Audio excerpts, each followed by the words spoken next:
This is a story about America's favorite mayor, Portland Mayor Ted Wheeler, who's now been hounded out of his condo from protesters. It's absolutely pathetic. The man, the man refused help, grandstanded, didn't want help from federal government help from President Trump. Of course, the governor of Oregon is not interested in any of that either. Chaos in the streets. Everyone hates Ted Wheeler. Not even the protesters whom he's defending like him.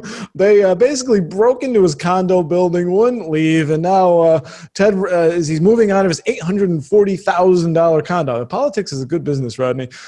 He says he's apologizing to his neighbors for the conflict that it caused. I want to express my sincere apologies for the damage to our home and the fear that you're experiencing due to my position. It's unfair to all of you. Have no role in politics or in my administration. So poor Ted. He's now gone in hiding. This is really pathetic, Rodney, isn't it? He brought it on himself, of course. And so start with the positive. I give the man props. He's trying to remove this situation from his neighbors. I'm okay with that, right? It's a good move on his part.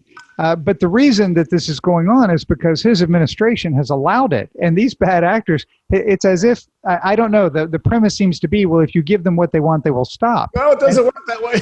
And it's never worked that way, because there's no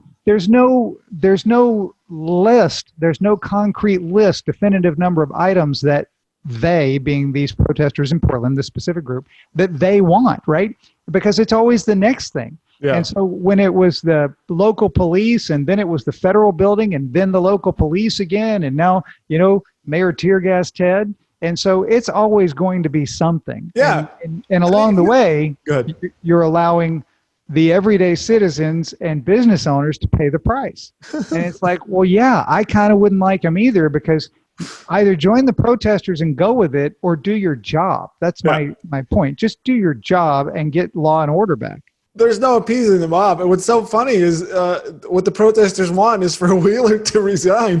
And why? This may be a surprise, because of Ted Wheeler's steadfast support for the police. It's too hilarious to believe. Yeah, but Portland has been a protest town for many, many years. This isn't new out there. And so this is just the latest thing. But it's getting attention because, it was, of course, connected to, George Floyd and Black Lives Matter. Right. And then President Trump got involved in all those other things.